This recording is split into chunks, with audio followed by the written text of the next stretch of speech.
ನಾನು ಕೇಳ್ರಿ, ಇಲ್ಲಿ ನಾನು ಪತ್ರ ಬರೆದಿರೋದೇನು ಅಂದ್ರೆ, ನೀವು ಪ್ರಿಪರೇಷನ್ ಮಾಡ್ಕೊಳ್ಳದೆ ಮಾಡಿದ್ದೀರಿ ಅಂತ.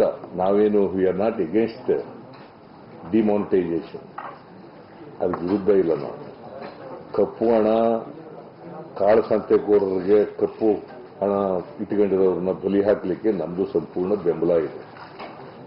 ಅದು ಮಾಡ್ತಲೇ ಬಂದಿದೆ. ಏನು ಹೊಸ ನೋಟ್ಗಳು ಬದಲಾವಣೆ ಮಾಡೋದು ಇವತ್ತೇ ಹಿಂದೆಯಿಂದ ಅಲ್ಲ, ಹಿಂದೆನೂ ಆಗಿದ್ದಾವೆ. ಏನು ಇವರೇ ಬಂದು ಮಾಡಿರೋದಲ್ಲ ಇದು. ಹಿಂದೆನೂ ಇವರು ಇದ್ದಾಗ, ಮೊರಾರ್ಜಿ ದೇಸಾಯಿ ಅವರಿದ್ದಾಗ ಹಿಂದೆ ಎಲ್ಲ ಆಗಿರೋದು. ಸೊ ಮಾಡಲಿ, ಬಹಳ ಸಂತೋಷ. ಬಟ್ ನೀವು ಸ್ವಲ್ಪ ಪೂರ್ವ ಸಿದ್ಧತೆ ಇರಬೇಕಾಗಿತ್ತಲ್ವಾ?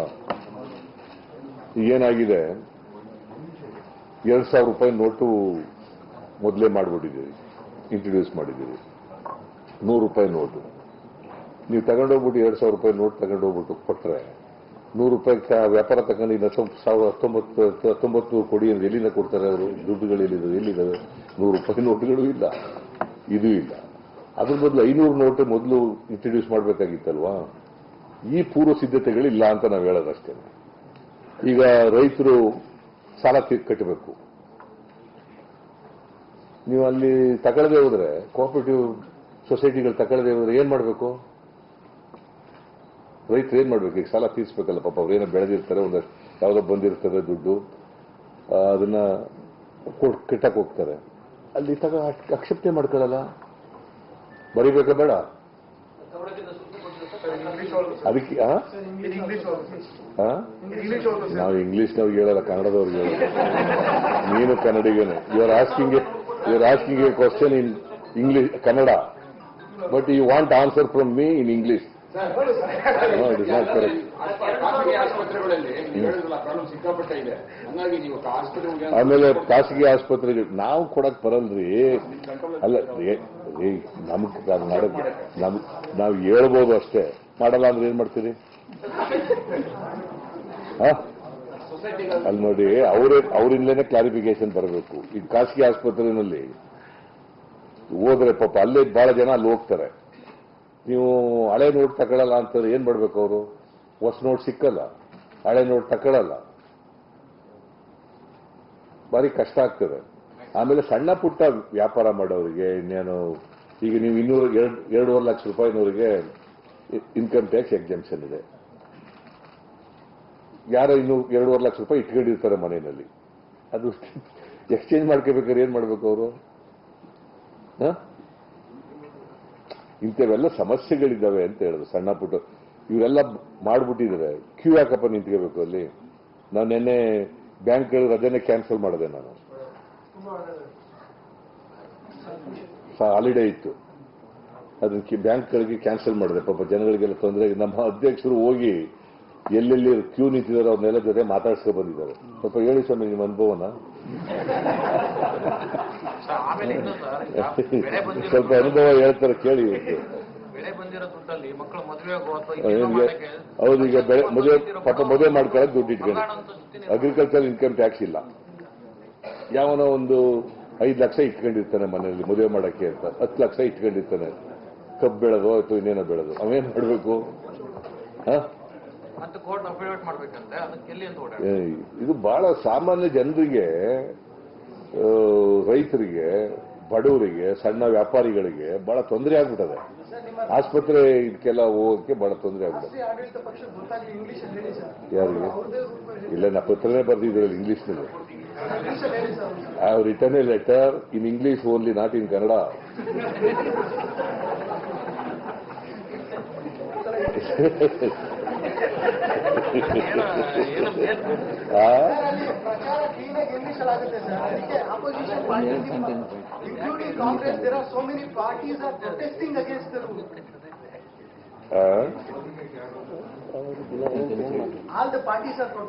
No, without proper preparation,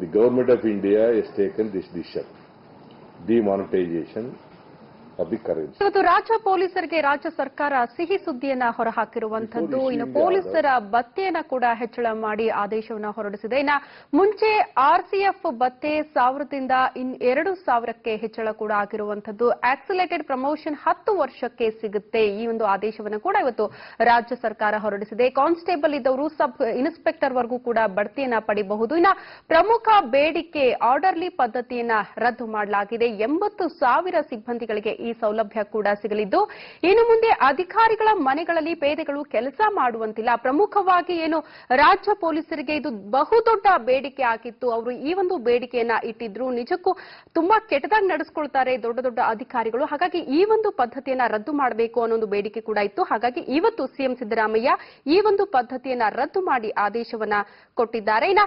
7,815 police ಪೇದೆಗಳ ಭರ್ತಿಗೂ ಕೂಡ ಅನುಮತಿ ಸಿಕ್ಕಿದೆ. 7,011 ಸಬ್ ಇನ್ಸ್ಪೆಕ್ಟರ್ಗಳ ಭರ್ತಿಗೂ ಕೂಡ ಸಿಎಂ ಸಿದ್ದರಾಮಯ್ಯ ಇವತ್ತು ಅನುಮತಿಯನ್ನ ಕೊಟ್ಟಿದ್ದಾರೆ. See, they are not accepting the old notes. In cooperative societies, they are not accepting. ನಿಜಕ್ಕೂ ಇವತ್ತು ರಾಜ್ಯ ಪೊಲೀಸರಿಗೆ ಸಿಹಿ ಸುದ್ದಿ ಹೊರಬಿದ್ದಿದೆ. ಎಷ್ಟೋ ದಿನಗಳ ಬೇಡಿಕೆ ಆಗಿತ್ತು ರಾಜ್ಯ ಪೊಲೀಸರಿಗೆ. ಸಾಕಷ್ಟು ಬೇಡಿಕೆಗಳನ್ನ ಇಟ್ಕೊಂಡು ಒಂದು ಸಾರಿ ಪ್ರತಿಭಟನೆಗೂ ಕೂಡ ಮುಂದಾಗ್ತಾ ಇದ್ರು. ಆ ಸಮಯದಲ್ಲಿ ರಾಜ್ಯ ಸರ್ಕಾರ ನಿಮ್ಮ ಎಲ್ಲಾ ಬೇಡಿಕೆಗಳನ್ನ ನಾವು ಈಡೇರಿಸ್ತೀವಿ, ವೇತನ ಹೆಚ್ಚಳ ಮಾಡ್ತೀವಿ ಅಂತ ಭರವಸೆಯನ್ನ ಕೂಡ ಕೊಟ್ಟಿದ್ರು. ಹಾಗಾಗಿ ಇವತ್ತು ರಾಜ್ಯ ಸರ್ಕಾರ ರಾಜ್ಯ ಪೊಲೀಸರಿಗೆ ಒಂದು ಸಿಹಿ ಸುದ್ದಿಯನ್ನ ಕೂಡ ಕೊಟ್ಟಿದೆ. ಪೊಲೀಸ್ ಭತ್ಯೆಯನ್ನ ಹೆಚ್ಚಳ ಮಾಡಿದೆ. ಈ ಒಂದು ಆದೇಶ ಡಿಸೆಂಬರ್ 1ರಿಂದಲೇ ಜಾರಿಯಾಗುತ್ತೆ. ಇದರ ಜೊತೆಗೆ ಮುಂಚೆ ಆರ್ಸಿಎಫ್ ಭತ್ಯೆ 1000ದಿಂದ 2000ಕ್ಕೆ ಹೆಚ್ಚಳ ಆಗಿರುವಂತದ್ದು. ಆಕ್ಸಿಲೇಟೆಡ್ ಪ್ರಮೋಷನ್ 10 ವರ್ಷಕ್ಕೆ ಸಿಗುತ್ತೆ ಅನ್ನೋ ಒಂದು ಆದೇಶವನ್ನ ಕೂಡ ಸಿಎಂ ಸಿದ್ದರಾಮಯ್ಯ ಕೊಟ್ಟಿದ್ದಾರೆ. ಇನ್ನು ಕಾನ್ಸ್ಟೇಬಲ್ ಇದ್ದವರು ಸಬ್ ಇನ್ಸ್ಪೆಕ್ಟರ್ ವರೆಗೂ ಕೂಡ ಬಡ್ತಿ ಪಡಿಬಹುದು. ಇದು ನಿಜಕ್ಕೂ ಪೊಲೀಸರಿಗೆ ಸಿಹಿ ಸುದ್ದಿ ಅಂತ ಹೇಳಬಹುದು. ಇನ್ನು ಪ್ರಮುಖ ಬೇಡಿಕೆ ಏನು ಅಂತ ನಾವು ನೋಡೋದಾದ್ರೆ ಆರ್ಡರ್ಲಿ ಪದ್ಧತಿಯನ್ನ ರದ್ದು ಮಾಡಲಾಗಿದೆ. ಸಾಕಷ್ಟು ಪೊಲೀಸರಿಗೆ ಪೇದೆಗಳಿಗೆ ಇದು ನಿರಾಳ ಅನಿಸಿರಬಹುದು. ದೊಡ್ಡ ಸಿಹಿ ಸುದ್ದಿ ಅಂತ ಹೇಳಬೇಕಾಗುತ್ತೆ. ಯಾಕಂದ್ರೆ ಇನ್ನು ಮುಂದೆ ಅಧಿಕಾರಿಗಳ ಮನೆಗಳಲ್ಲಿ ಪೇದೆಗಳು ಕೆಲಸ ಮಾಡುವಂತಿಲ್ಲ. ಪ್ರಮುಖವಾಗಿ ಈ ಒಂದು ಆದೇಶವನ್ನ ಇವತ್ತು ಸಿಎಂ ಸಿದ್ದರಾಮಯ್ಯ ಕೊಟ್ಟಿದ್ದಾರೆ. 80,000 ಸಿಬ್ಬಂದಿಗಳಿಗೆ ಈ ಎಲ್ಲಾ ಸೌಲಭ್ಯಗಳು ಕೂಡ ಸಿಗುತ್ತೆ. ಇನ್ನು ಆರ್ಡರ್ಲಿ ಬೇಡಿಕೆ ರದ್ದು ಮೂಲಕ ಪೊಲೀಸರ ಪ್ರಮುಖ ಬೇಡಿಕೆ ಇವತ್ತು ಸಿಎಂ ಸಿದ್ದರಾಮಯ್ಯ ಈಡೇರಿಸಿದ್ದಾರೆ. ಇದರ ಜೊತೆಗೆ 7,815 ಪೊಲೀಸ್ ಪೇದೆಗಳ ಭರ್ತಿಗೂ ಕೂಡ ಅನುಮತಿ ಸಿಕ್ಕಿದೆ. ಇನ್ನು 7,011 ಸಬ್ ಇನ್ಸ್ಪೆಕ್ಟರ್ಗಳ ಭರ್ತಿಗೂ ಕೂಡ ಇವತ್ತು ಸಿಎಂ ಸಿದ್ದರಾಮಯ್ಯ ಅನುಮತಿ ಕೊಟ್ಟಿದ್ದಾರೆ. Waiting for their reply. Sir, do you think they are just diverting issues to some other issues? The central government. No, I do not want to comment. This is too early to comment on this. Thank you, sir. ಪೊಲೀಸರು hike ಮಾಡಿ ಅನ್ನುವಂಥದ್ದೇ ಪ್ರಮುಖ ಬೇಡಿಕೆ ಇದ್ದಿತ್ತು. ಏನು ಪೊಲೀಸರು ಪ್ರಮುಖ ಬೇಡಿಕೆ ಇದ್ದಿತ್ತು ನಮ್ಗೆ ಸಂಬಳ ಹೆಚ್ಚು ಮಾಡಿ ಅಂತ. ಆದ್ರೆ ನೀವು ಅದನ್ನ ಮಾಡಲಿಲ್ಲ. ಪುನಃ ಇಷ್ಟೋ ಗಂಟೆ ಕೇಳ್ಬಿಟ್ಟು ರಾಮಾಯಣ ಕೇಳಿ ಬೆಳಗಾನ ಅಲ್ಲಪ್ಪ. ನಾನೇನ್ ಹೇಳೋದು, ವೇತನ ಆಯೋಗ ಮಾತ್ರ ಇದನ್ನ ಪೇ ರಿವಿಷನ್ ಮಾಡೋದನ್ನ ಮಾಡಬೇಕಾಗ್ತದೆ. ಅದಕ್ಕೋಸ್ಕರ 5 ವರ್ಷಕ್ಕೆ 6 ವರ್ಷಕ್ಕೆ ಒಂದ್ಸರಿ ವೇತನ ಆಯೋಗನ ನಾವು ರಚನೆ ಮಾಡ್ತೀವಿ. ಮುಂದಿನ ವರ್ಷ ಅದನ್ನ ಮಾಡ್ತಾ ಇದೀವಿ. ಅದಕ್ಕೆ ಇದನ್ನ ರೆಫರ್ ಮಾಡ್ತೀವಿ. KSRTC ಅವ್ರಿಗೇನು ಅದು ಬೇರೆ ರೀ. ಇದು ಸರ್ಕಾರಿ ನೌಕರರು, ಅವರು ಕಾರ್ಪೊರೇಷನ್ ನೌಕರರು ಅವರು. ಈಗ ಪ್ರತಿಯೊಬ್ಬರಿಗೂ 2,000 ಹೆಚ್ಚು ಸಿಗ್ತದೆ ಅಂತ ಬರೀರಿ. ಪ್ರತಿ ತಿಂಗಳು ಪ್ರತಿ ಒಬ್ಬರಿಗೂ 2,000 ರೂಪಾಯಿ ಹೆಚ್ಚ ಸಿಗುತ್ತೆ. ಇದು 90% ಪೊಲೀಸ್ ಸಿಬ್ಬಂದಿಗೆ ಸಿಗುತ್ತೆ ಅಂತ ಬರೆದ್ರೆ ನೀವು ಬಹಳ ಅನುಕೂಲ ಮಾಡಿಕೊಟ್ಟಾಗ ಆಯ್ತದೆ. ಬೇರೆ ಸಬ್ಜೆಕ್ಟ್ ಮಾತಾಡೋದು ಸಾಕು ಬಿಡಿ. ಈಗ ಬೇಡ ಯಾವ ಪ್ರಶ್ನೆಪ್ಪ? ರಾಯಚೂರು ಸಾಹಿತ್ಯ ಸಮ್ಮೇಳನಕ್ಕೆ ಮುನ್ನ ಶಿಕ್ಷಣ ಸಚಿವರು ಕಲೆಕ್ಟರ್ ಈ ತರ ಆಗ್ಬಹುದಾ? ಎಲ್ಲಿದೆ ಕಳಂಕ? ನೀವೇ ತೀರ್ಪು ಕೊಟ್ಬಿಡ್ತೀರಲ್ಲ ಕಳಂಕ ಅಂತ. ಅಲ್ಲ, is there any report like that? Is there any report that is a tainted minister ಅಂತ? ಆರೋಪ ಅಷ್ಟೇ. ದೇರ್ ಇಸ್ ಎನ್ ಅಲಿಗೇಷನ್ ಅಂತ ಹೇಳಿ. ದೇರ್ ಇಸ್ ಎನ್ ಅಲಿಗೇಷನ್ ಅಂತ ಹೇಳಿದ್ರು. ಆರೋಪ ನಾವು ಅದಕ್ಕೇನೆ ಪೊಲೀಸ್ ಸೈಬರ್ ಇದಕ್ಕೆ ನಾವು ಅದಕ್ಕೆ ವಹಿಸಿದ್ದೀವಿ. ಅವ್ರು ಎಂಕ್ವೈರಿ ಮಾಡ್ತಾ ಇದ್ದಾರೆ. ಆ ರಿಪೋರ್ಟ್ನಲ್ಲಿ ಅವ್ರ ಆರೋಪ ಸತ್ಯನೋ ಅಸತ್ಯನೋ ಅಂತ ಗೊತ್ತಾದ ಮೇಲೆ you will take decision. BJP ಅವ್ರಿಗೆ ಯಾವ ಮೊರಾಲಿಟಿ ಇದೆ ರೀ? ಸುಮ್ಮನೆ ಬಿಜೆಪಿಯವರು ಅಂತೀರಪ್ಪ. ಆಮೇಲೆ ಏನು ಸೆಷನ್ ಮೇಲೆ ಪರಿಣಾಮ ಬೀರೋದಿಲ್ವಾ? ಏನ್ ಸೆಷನ್ ಮೇಲೆ ರೀ?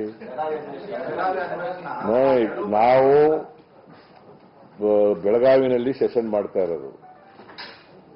ಅನೇಕ ವಿಚಾರಗಳಿದಾವೆ ಚರ್ಚೆ ಮಾಡಲಿ. ಬರ ಇದೆ,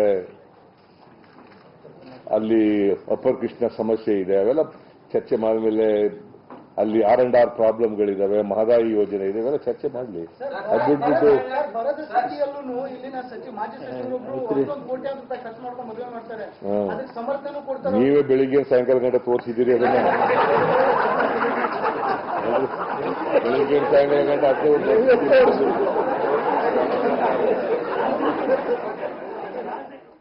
ಇವತ್ತು ರಾಜ್ಯ ಪೊಲೀಸರಿಗೆ ಸಿಹಿ ಸುದ್ದಿಯನ್ನ ನೀಡಿ ಈಗಾಗಲೇ ಸಿಎಂ ಸಿದ್ದರಾಮಯ್ಯ ಹಾಗೆಯೇ ಗೃಹ ಸಚಿವ ಪರಮೇಶ್ವರ್ ಏನು ಸುದ್ದಿಗೋಷ್ಠಿಯನ್ನ ನಡೆಸಿದ್ರು. ಆ ಸುದ್ದಿಗೋಷ್ಠಿ ಈಗಾಗಲೇ ಮುಕ್ತಾಯಗೊಂಡಿರುವಂತದ್ದು.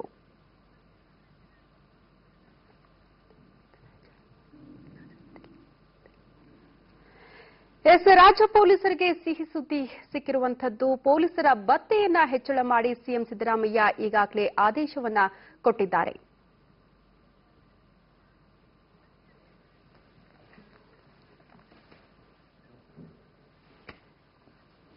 ರಾಜ್ಯ ಪೊಲೀಸರ ಭತ್ಯೆಯನ್ನು ಹೆಚ್ಚಳ ಮಾಡಿ ಸಿಎಂ ಸಿದ್ದರಾಮಯ್ಯ ಆದೇಶವನ್ನು ಕೊಟ್ಟಿದ್ದಾರೆ. ಮುಂಚೆ ಆರ್ಸಿಎಫ್ ಭತ್ಯೆ 1000ದಿಂದ 2000ಕ್ಕೆ ಹೆಚ್ಚಳ ಕೂಡ ಆಗಿರುವಂತದ್ದು. ಇನ್ನ ಆಕ್ಸಿಲೇಟೆಡ್ ಪ್ರಮೋಷನ್ 10 ವರ್ಷಕ್ಕೆ ಸಿಗುತ್ತೆ, ಈ ಒಂದು ಆದೇಶವನ್ನು ಕೂಡ ಕೊಟ್ಟಿದ್ದಾರೆ. ಕಾನ್ಸ್ಟೇಬಲ್ ಇದ್ದವರು ಸಬ್ ಇನ್ಸ್ಪೆಕ್ಟರ್ ವರೆಗೂ ಕೂಡ ಬಡ್ತಿಯನ್ನ ಪಡೆಯಬಹುದು. ಇನ್ನು ಇದರ ಜೊತೆಗೆ ಪ್ರಮುಖ ಬೇಡಿಕೆ ಆದಂತಹ ಆರ್ಡರ್ಲಿ ಪದ್ಧತಿಯನ್ನ ರದ್ದು ಮಾಡಲಾಗಿದೆ.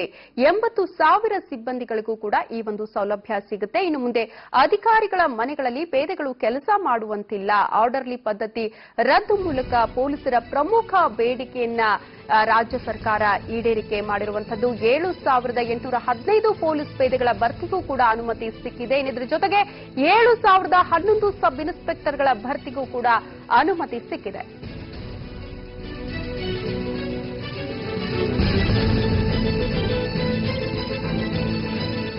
ರಾಜ್ಯ ಪೊಲೀಸರ ಬೇಡಿಕೆಗೆ ಮನ್ನಣೆಗೆ ಇಲ್ಲ ಅನ್ನುವಂತಹ ಮಾಹಿತಿ ಕೂಡ ಇರುವಂತದ್ದು. ಪೊಲೀಸರ ಕಣ್ಣೊರೆಸುವ ತಂತ್ರವನ್ನ ರಾಜ್ಯ ಸರ್ಕಾರ ಮಾಡ್ತಾ ವೇತನ ಹೆಚ್ಚಳಕ್ಕೆ ಬದಲಾಗಿ ಕೇವಲ ಭತ್ಯೆ ಮಾತ್ರ ಹೆಚ್ಚಳ ಮಾಡಿರುವಂತದ್ದು. ಪೊಲೀಸ್ ಪ್ರತಿಭಟನೆ ವೇಳೆ ವೇತನ ಹೆಚ್ಚಳ ಭರವಸೆಯನ್ನ ರಾಜ್ಯ ಸರ್ಕಾರ ನೀಡಿತ್ತು. ಆದ್ರೆ ಬರೀ ಭತ್ಯೆ ಹೆಚ್ಚಳ ಮಾಡಿ ಏನು ರಾಜ್ಯ ಸರ್ಕಾರ ಕೈ ತೊಳೆದುಕೊಂಡಿರುವಂತದ್ದು. ಕೇವಲ ಭತ್ಯೆ ಹೆಚ್ಚಳ ಮಾಡಿ ರಾಜ್ಯ ಸರ್ಕಾರ ಎಲ್ಲೊಂದ್ ಕಡೆ ಪೊಲೀಸರ ಕಣ್ಣೊರೆಸುವ ತಂತ್ರಕ್ಕೆ ಮುಂದಾಯ್ತಾ ಅನ್ನುವಂತಹ ಪ್ರಶ್ನೆ ಕೂಡ ಕಾಡ್ತಾ ಇರುವಂತದ್ದು. ಪೊಲೀಸರ ಭತ್ಯೆ 1000ದಿಂದ 2000ಕ್ಕೆ ಮಾತ್ರ ಹೆಚ್ಚಳ ಮಾಡಲಾಗಿದೆ. ವೇತನ ಹೆಚ್ಚಳ ಪ್ರಸ್ತಾವನೆಯನ್ನ ಮುಂದಿನ ವರ್ಷಕ್ಕೆ ರಾಜ್ಯ ಸರ್ಕಾರ ಮುಂದೂಡಿರುವಂತದ್ದು. ವೇತನ ಹೆಚ್ಚಳ ಮಾಡೋದು ವೇತನ ಆಯೋಗ ಅಂತ ರಾಜ್ಯ ಸರ್ಕಾರ ಹೇಳಿ ತನ್ನ ಕೆಲಸವನ್ನ ಮುಗಿಸಿರುವಂತದ್ದು. ಎಲ್ಲೊಂದ್ ಕಡೆ ಪ್ರತಿಭಟನೆಗೆ ಮುಂದಾದಾಗ ರಾಜ್ಯ ಸರ್ಕಾರ ದೊಡ್ಡ ದೊಡ್ಡ ಭರವಸೆಗಳನ್ನ ಪೊಲೀಸರಿಗೆ ನೀಡಿತ್ತು. ವೇತನ ಹೆಚ್ಚಳ ಮಾಡ್ತೀವಿ ಅನ್ನೋ ಒಂದು ಭರವಸೆಯನ್ನ ಕೂಡ ಕೊಟ್ಟಿತ್ತು. ಆದ್ರೆ ಈಗ ಏನು ಸಿಎಂ ಸಿದ್ದರಾಮಯ್ಯ ಹಾಗೇನೆ ಗೃಹ ಸಚಿವ ಪರಮೇಶ್ವರ್ ಜಂಟಿ ಸುದ್ದಿಗೋಷ್ಠಿಯನ್ನ ನಡೆಸಿದ್ರು.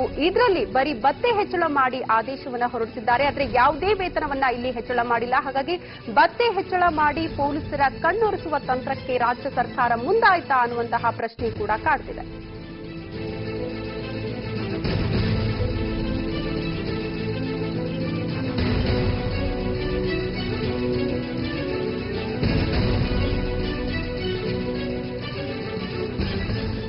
ಕೆಲವೊಂದು ಕಡೆ ರಾಜ್ಯ ಪೊಲೀಸರು ಹಲವಾರು ಬೇಡಿಕೆಗಳನ್ನ ಇಟ್ಕೊಂಡು ಪ್ರತಿಭಟನೆಗೆ ಮುಂದಾದಾಗ ರಾಜ್ಯ ಸರ್ಕಾರ ಒಂದೇ ಒಂದು ಮಾತು ಹೇಳಿತ್ತು, ನಿಮ್ಮೆಲ್ಲ ಸುದ್ದಿ ಕೊಡುತ್ತೆ ಅಂತ. ಆದ್ರೆ ಎಲ್ಲಾ ಬೇಡಿಕೆಗಳು ಅಂದ್ರೆ ಅವರ ಒಂದು ಆಸೆ ಹುಸಿ ಆಗಿರುವಂತದ್ದು. ಯಾಕಂದ್ರೆ ಯಾವುದೇ ಒಂದು ವೇತನವನ್ನ ಕೂಡ ರಾಜ್ಯ ಸರ್ಕಾರ ಹೆಚ್ಚಳ ಮಾಡಿಲ್ಲ. ಹಾಗಾಗಿ ನಿಜಕ್ಕೂ ಪೊಲೀಸರಿಗೆ ಇದು ನಿರಾಸೆ ತಂದಿದೆ ಅಂತ ಹೇಳಬಹುದು. ಇದರ ಜೊತೆಗೆ ಬರೀ ಭತ್ಯೆ ಮಾತ್ರ ಹೆಚ್ಚಳ ಮಾಡಿ ರಾಜ್ಯ ಸರ್ಕಾರ ಕೈ ತೊಳೆದುಕೊಂಡಿರುವಂತದ್ದು ನಿಜಕ್ಕೂ ಇದು ರಾಜ್ಯ ಪೊಲೀಸರಿಗೆ ಸಾಕಷ್ಟು ನಿರಾಸೆಯನ್ನ ತಂದಿದೆ ಅಂತ ಹೇಳಬಹುದು. ಇದು ಬೆಳಗ್ಗೆಯಿಂದಲೇ ಇಡೀ ರಾಜ್ಯ ಪೊಲೀಸರು ಈ ಒಂದು ಆದೇಶಕ್ಕಾಗಿ ಕಾದು ಕುಳಿತಿದ್ರು. ಇವತ್ತು ನಮ್ಮ ವೇತನ ಹೆಚ್ಚಳ ಆಗತ್ತೆ ಅಂತ ಕಾದಿದ್ರು. ಆದ್ರೆ ಎಲ್ಲವೂ ಕೂಡ ಈಗ ನಿರಾಸೆ ಆಗಿರುವಂತದ್ದು. ಆರ್ಸಿಎಫ್ ಭತ್ಯೆ 1000ದಿಂದ 2000ಕ್ಕೆ ಮಾತ್ರ ಹೆಚ್ಚಳ ಆಗಿದೆ. ಇದರ ಜೊತೆಗೆ ಆಕ್ಸಿಲೇಟೆಡ್ ಪ್ರಮೋಷನ್ 10 ವರ್ಷಕ್ಕೆ ಸಿಗುತ್ತೆ ಅನ್ನೋ ಒಂದು ಆದೇಶವನ್ನ ಕೂಡ ಕೊಡಲಾಗಿದೆ.